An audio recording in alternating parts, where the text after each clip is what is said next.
New rules for international students in Canada 2024. Canada, renowned for its welcoming stance towards international students, has recently introduced a set of transformative regulations. These rules, implemented in 2024, signify a dynamic shift in the educational landscape of the country.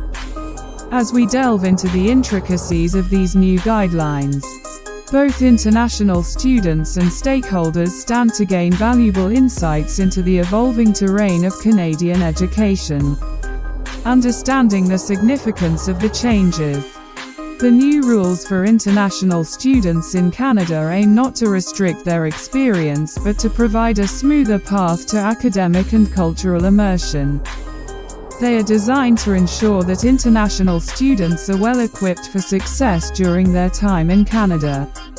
In this video, we'll explore the key changes introduced by the Canadian government and their implications for prospective and current international students. Increased cost of living. One of the significant alterations is the increase in the cost of living requirement.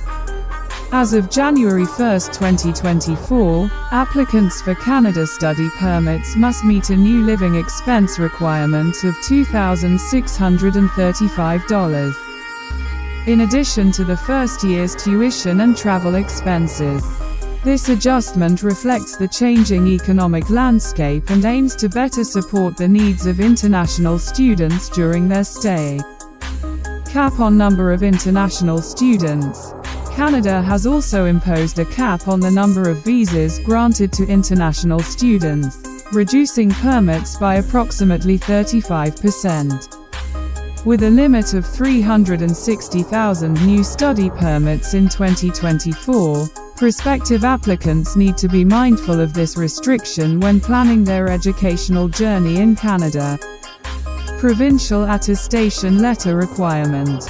A notable addition to the application process is the requirement for a provincial attestation letter, PAL, for most new study permit applications submitted after January 22, 2024.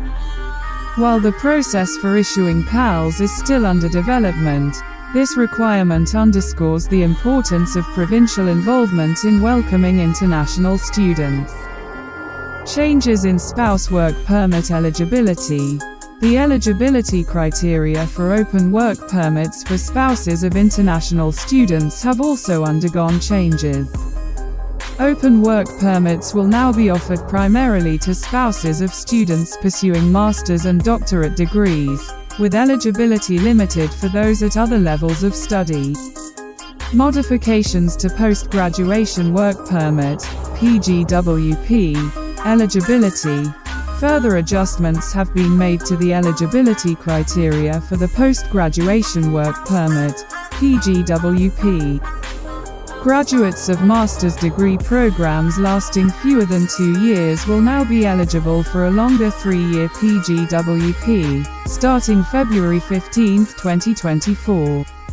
Additionally, changes affecting students enrolled in curriculum licensing arrangements will come into effect from September 1, 2024. Conclusion. In conclusion, the introduction of these new rules reflects Canada's commitment to maintaining educational excellence while ensuring a rewarding experience for international students. By staying informed about these changes, prospective and current students can navigate the Canadian academic landscape more effectively. Join us in the exploration of these transformative regulations and share your thoughts in the comments section below. Thank you for watching, and we'll see you in the next episode as we continue to explore topics relevant to international students in Canada.